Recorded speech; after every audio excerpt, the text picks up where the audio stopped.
What kind of team can I draft with the 5th overall pick in a 12-man PPR league? Trying to get a little better each day, and at the 5th pick, I'm looking to take a guy like Saquon Barkley or Jahmyr Gibbs. I feel like Bijan, Barkley, and Gibbs are elite, and there's a bit of a drop-off when you go down to Christian McCaffrey.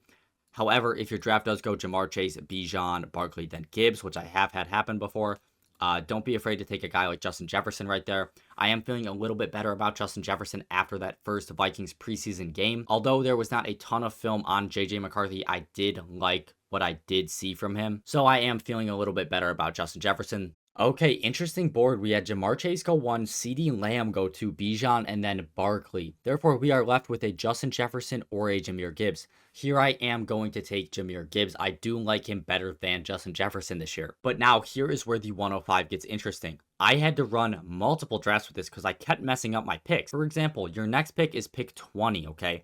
You're probably going to have a couple guys fall here. So you're right in that section with JT, Jacobs, Derrick Henry, Bucky Irving, and Kyren Williams. You're in a pretty good spot to take a round 2 RB. However, this can get scary. I ended up with a draft where I took Jahmyr Gibbs, and then I had JT fall to me in round 2. Then, with my 3rd round pick, I had Chase Brown right at the top of the board, so I ended up taking Chase Brown in round 3.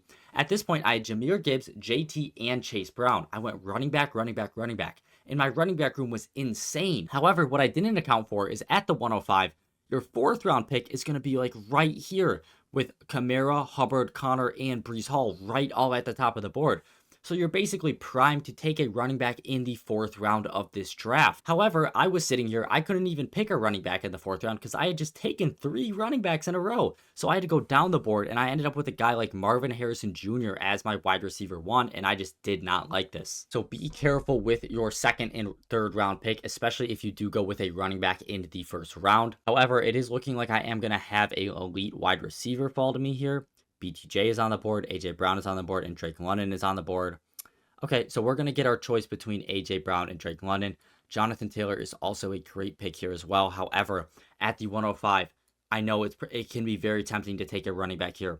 I'm going to take a wide receiver because trust me, you are primed to pick up a running back later. And if you start taking running backs, you're going to get screwed on your wide receivers. This is what happened to me in my last mock draft. Chase Brown does go really early there. He goes in round 2. I have been able to get him at round 3 from this spot. Unfortunately, this time, that's not going to happen. But it isn't looking like I could have potentially another great wide receiver fall to me, and we will. I am going to be taking a wide receiver in this round because both Tyreek Hill and Ladd McConkey are up and available on the board. I like both of these guys a lot this year, so I will happily take whichever one doesn't get taken here. Okay, he does get taken, so therefore I am going to be forced to pick up Tyreek Hill.